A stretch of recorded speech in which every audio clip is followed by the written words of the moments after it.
Dunia tidak pernah memberi kesempatan pada anak yang lahir dari dua kebencian.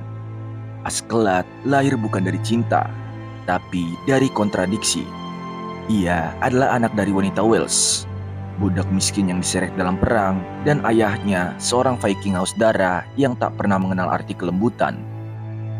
Dunia menyambut Askeladd bukan dengan harapan, tapi dengan luka. Bahkan sejak dalam buayan, ia sudah mendengar dua suara yang bertolak belakang. Satu suara memanggilnya untuk menjaga, satu lagi mengajaknya untuk menjara. Ibunya, wanita lembut namun rapuh itu, selalu bercerita tentang Artorius, sang raja legendaris yang suatu hari akan bangkit kembali dan menyelamatkan rakyat Wallace dari cengkraman kekuasaan asing. Bagi bocah kecil bernama Askeladd, cerita itu bukan dongeng. Itu adalah satu-satunya kebenaran di dunia yang kacau. Satu-satunya hal yang membuat ia percaya bahwa hidup ini layak diperjuangkan. Bahwa kelak ia bisa menembus darah kotornya dan menjadi alat untuk menyelamatkan sesuatu, walaupun kecil. Tapi ayahnya, ia hanyalah simbol dari dunia nyata yang brutal. Seorang pria Viking kejam yang bahkan tak mengingat nama anaknya. Ia tidak pernah melihat Askeladd sebagai putra, hanya sebagai produk dari malam yang tak penting. Dan dari sang ayah, Askeladd belajar satu hal. Jika kau tidak cukup kuat untuk menciptakan jalanmu sendiri, maka dunia akan menyeretmu sampai mati. Di usia yang sangat muda, Askeladd sudah belajar bahwa dunia ini tak punya tempat untuk mereka yang lemah. Dan dalam diam, di antara bau busuk darah dan asap kampung yang dibakar, tumbuhlah dua hal di hati bocah itu. Kebencian yang sangat mendalam dan tekad yang tak bisa dibunuh. Ia tidak pernah punya masa kecil yang layak, hanya sisa-sisa kasih sayang dari ibunya yang mulai sakit, dan hinaan dari saudara-saudaranya yang murni Viking. Tapi di tengah penderitaan itu, Askeladd diam-diam mengasah pikirannya. Ia tak punya otot sebesar mereka, tak punya tempat di meja makan, tapi ia punya satu keunggulan, otaknya. Dan dari situ, lahirlah anak kecil yang tahu bahwa dunia ini tidak perlu ditantang dengan kekuatan, melainkan dengan kecerdikan, pengendalian emosi, dan kesabaran setajam racun. Jika kau tak bisa menjadi singa, jadilah rubah yang bisa menipu sang singa. Itu adalah prinsip pertamanya, prinsip yang akan ia pegang sepanjang hidupnya. Lahir dari dua darah yang saling menolak, Askeladd tak pernah punya rumah. Tapi di dalam hatinya ada satu tujuan yang tak pernah berubah. Suatu hari nanti, ia akan melindungi tanah ibunya, rakyatnya, bangsanya, walau dengan cara paling kejam sekalipun.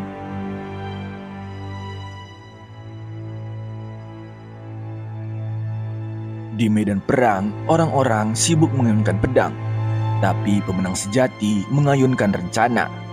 Askeladd bukan petarung terkuat di antara para Viking. Ia bukan Thorkel yang bisa membelah manusia dengan satu pukulan. Tapi justru karena itulah ia berbahaya.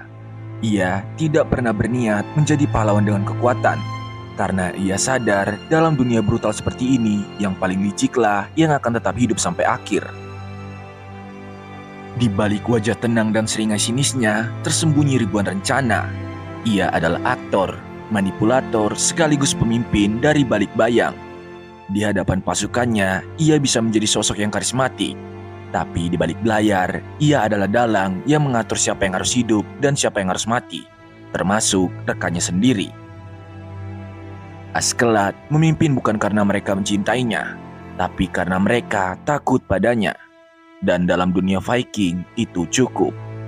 Ia tahu kapan harus menyerang, tapi yang lebih penting, ia tahu kapan harus menunggu. Ia membiarkan musuh lelah sendiri, saling membunuh satu sama lain, lalu datang saat waktunya tepat, seperti bayangan di malam hari, ia menanam benih kebencian di antara lawan. Merusak stabilitas kerajaan, lalu menuai kekacauan untuk keuntungannya sendiri. Semua itu ia lakukan tanpa merasa bersalah. Karena dalam pikirannya, setiap darah yang tumpah adalah batu pijakan untuk menuju tujuan yang lebih besar. Kau pikir aku melakukan semua ini untuk diriku sendiri? Tidak. Aku melakukan ini karena aku tidak punya pilihan lain. Ia menyamar sebagai bajingan agar bisa menyusut ke dalam struktur Viking. Ia membunuh agar bisa mendekat pada mereka yang paling berkuasa. Ia mencuri, berkhianat, memanipulasi, bukan karena ia haus kekuasaan, tapi karena ia tahu jika kau ingin menyelamatkan sesuatu yang kecil, terkadang kau harus mengorbankan sesuatu yang besar. Ia tidak butuh mahkota, tidak butuh tahta, tidak butuh lagu pujian. Karena dalam pikirannya, pahlawan bukanlah mereka yang mati di medan perang dengan nama harum. Pahlawan adalah mereka yang tetap hidup, agar bisa terus menyelamatkan yang lain, bahkan jika harus menjadi monster di mata dunia. Askeladd memahami bahwa terkadang kebaikan tidak datang dari cinta, tapi dari kebencian yang diarahkan dengan benar. Ia benci ayahnya, ia benci bangsanya, ia bahkan benci dirinya sendiri. Tapi ia mengubah kebencian itu menjadi kekuatan, menjadi alat, menjadi alasan untuk terus bergerak. Aku adalah orang jahat yang harus melakukan hal baik dengan cara yang salah. Dan dari sanalah kita melihat sosok tragis yang tidak pernah benar-benar hidup sebagai manusia. Ia selalu hidup sebagai bayangan, sebagai alat, sebagai pelindung diam-diam dari tanah yang bahkan tidak mengakuinya sebagai putra. Askeladd bukan hanya pemimpin. Ia adalah raja, tapi tanpa mahkota. Seorang idealis yang menyamar sebagai oportunis. Seorang penyelamat yang menyamar sebagai penjahat.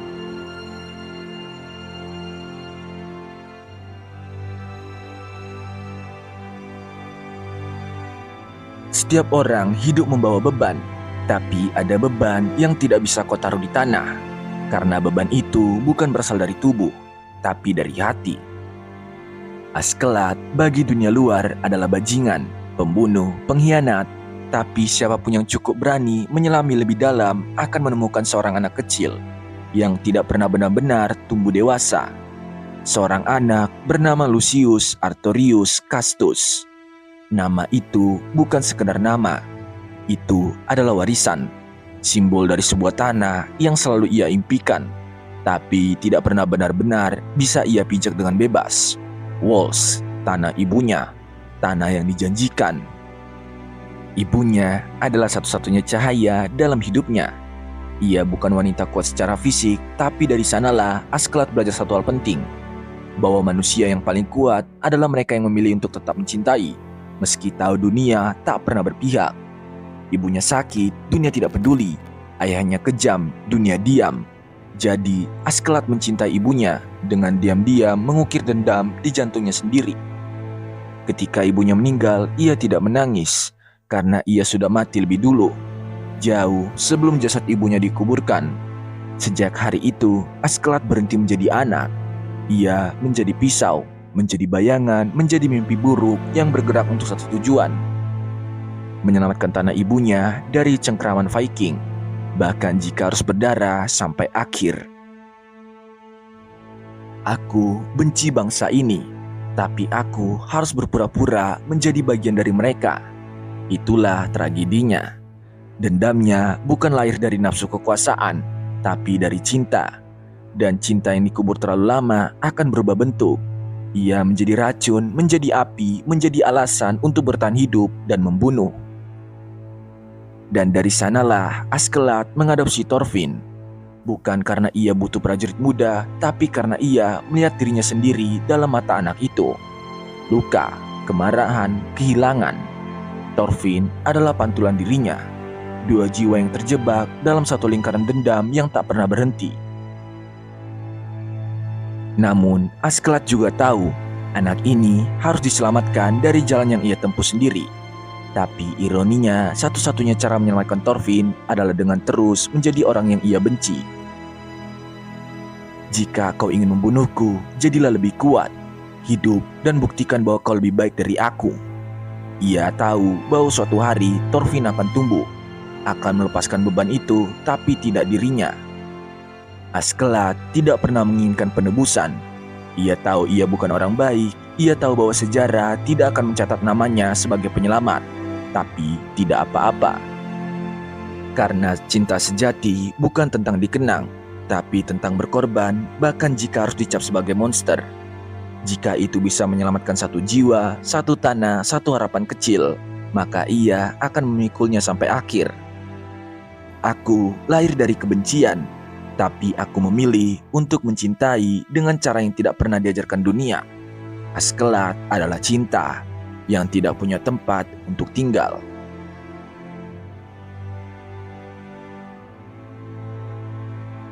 Semakin tinggi tempatmu berdiri, semakin sepi udara di sekitarmu, dan semakin tajam pisau yang mengincar punggungmu. Askeladd tidak pernah bercita-cita menjadi raja.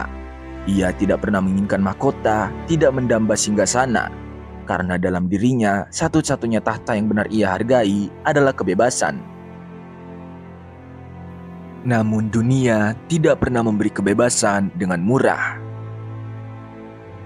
Dalam dunia penuh kekuasaan dan intrik seperti Eropa abad pertengahan, kebebasan hanya bisa dibeli dengan dua hal: darah dan tipu daya. Dan Askeladd, sang bajingan elegan, punya keduanya. Ia tahu permainan kekuasaan seperti seorang musisi memainkan alat musiknya. Ia tahu kapan harus tersenyum, kapan harus menusuk, dan kapan harus mati.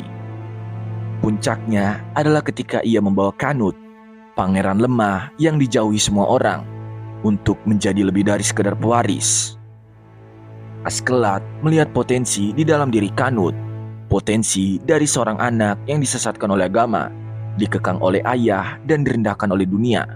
Askeladd ingin menjadikannya lebih kuat, bukan demi Canute semata, tapi demi masa depan yang berbeda. Kalau dunia tidak adil, maka kita harus menciptakan dunia baru. Begitulah Askeladd, pria yang penuh kontradiksi. Ia membunuh tanpa ragu, namun menyelamatkan pangeran.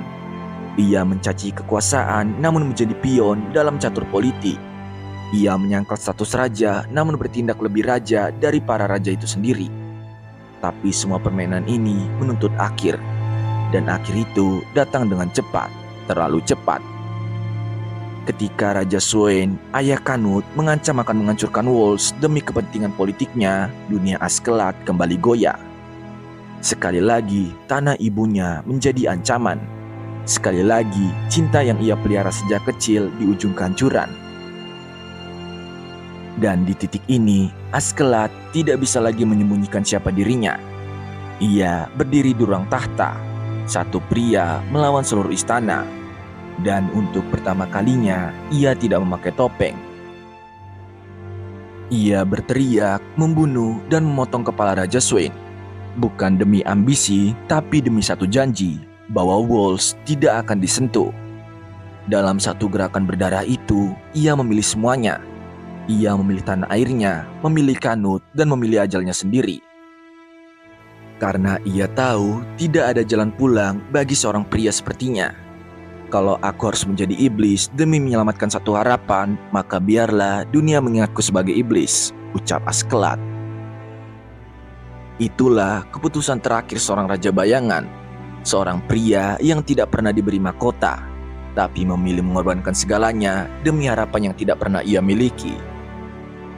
Dan di akhir hidupnya, ketika darah mengalir dari tubuhnya, ketika matanya menatap langit untuk yang terakhir kalinya, ia tersenyum. Bukan karena kemenangan, tapi karena untuk pertama kalinya, ia benar-benar bebas. Kebencian itu seperti cermin. Kau menatapnya terlalu lama, dan yang kau lihat bukan lagi dirimu. Askeladd tidak punya warisan dalam bentuk tanah. Tidak ada kastil, tidak ada buku sejarah yang mencatat namanya dengan hormat. Tapi ia meninggalkan sesuatu yang jauh lebih penting, sebuah luka. Luka yang menempel di jiwa Thorfinn, bocah Viking yang tumbuh dalam bayang-bayangnya. Sejak kecil, Thorfinn hidup hanya untuk satu hal, membalas dendam. Dendam kepada pria yang membunuh ayahnya. Pria yang telah menghinakan kehormatan keluarganya. Tapi ironinya, pria yang ia benci justru menjadi satu-satunya sosok yang membentuk dirinya. Askeladd adalah pembunuh ayahnya, tapi juga gurunya. Musuhnya, panutan gelap yang mengajarkan arti bertahan di dunia yang tanpa belas kasih. Setiap hari, Thorfinn hidup dalam racun, dan racun itu bernama Askeladd. Ia belajar berperang dari pria yang ingin ia bunuh. Ia makan, tidur, belayar bersama orang yang ia ingin singkirkan. Tapi hari demi hari, Thorfinn berubah tanpa ia sadari. Ia mulai mengenal bahasa tipu daya, mengenal dunia tanpa hitam putih, dan mengenal bahwa kekuatan sejati bukan tentang membunuh. Namun seperti cermin retak, semakin ia memandang Askeladd, semakin ia melihat dirinya sendiri. Ketika Askeladd mati, bukan di ujung pisau Thorfinn, melainkan dengan cara yang agung, mengorbankan nyawa demi pangeran dan tanah kelahirannya. Thorfinn tak hanya kehilangan musuh, ia kehilangan tujuan hidup. Dendam yang telah ia rawat selama belasan tahun hilang begitu saja, dan yang tersisa hanyalah kehampaan. Apa gunanya membenci seseorang yang ternyata lebih mulia dari semua orang yang kau kenal?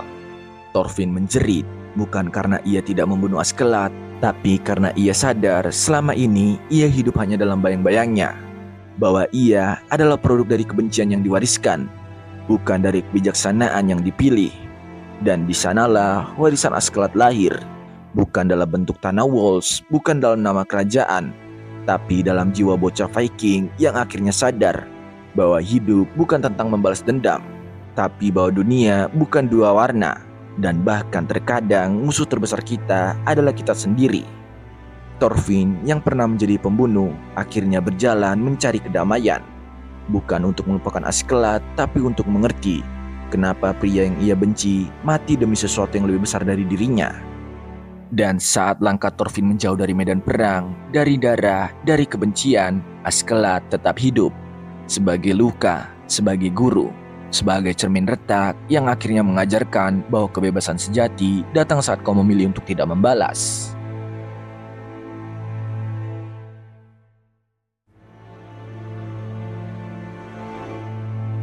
Semua topeng yang kupakai bukan untuk menyembunyikan diriku, tapi untuk bertahan di dunia yang menolak melihatku apa adanya. Jika harus merangkum seluruh hidup Askeladd ke dalam satu nama filosofi, maka itu adalah kebebasan dalam kepalsuan. Karena tidak ada yang lebih tragis dan lebih jujur. Karena tidak ada yang lebih tragis dan lebih jujur dari seorang pria yang menjalani hidup dengan 1000 wajah, hanya untuk tetap setia pada satu hati yang diam-diam terluka. Askeladd adalah pria tanpa bentuk tetap.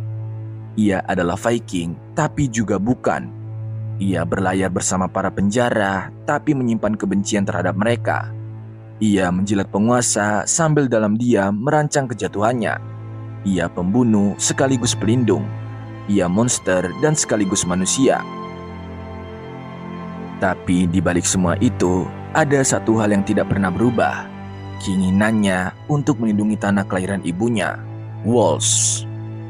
Ia tumbuh sebagai anak dari seorang budak wanita dan bangsawan Norwegia.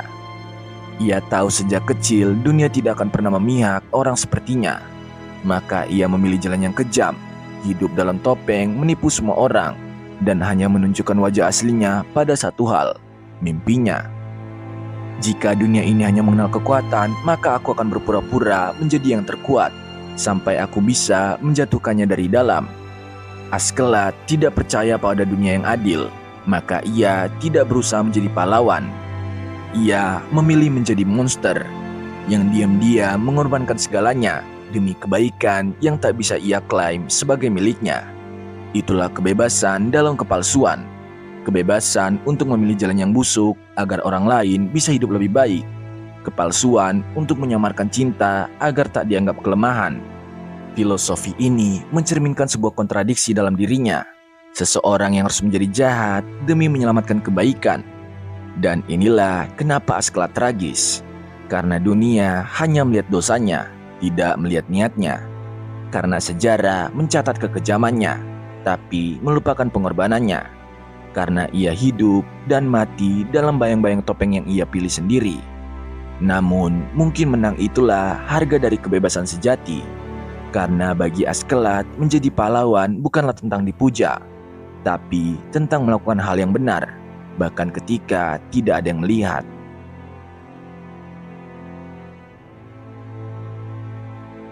Bukan karena aku ingin menjadi pahlawan, aku hanya ingin dunia ini berubah, walau harus mengotori tanganku sendiri. Kisah Askeladd adalah kisah yang tidak akan kau temukan dalam dongeng anak-anak. Ini bukan tentang kebaikan yang menang melawan kejahatan. Ini adalah kisah abu-abu tentang seseorang yang menukar jiwanya demi secerca harapan bagi orang lain. Dalam dunia Vinland Saga yang brutal dan berdarah, Askeladd bukanlah cahaya yang terang. Ia adalah nyala kecil di tengah kegelapan yang enggan padam. Ia adalah pria yang memilih untuk dipahami oleh sedikit orang dan dibenci oleh banyak orang.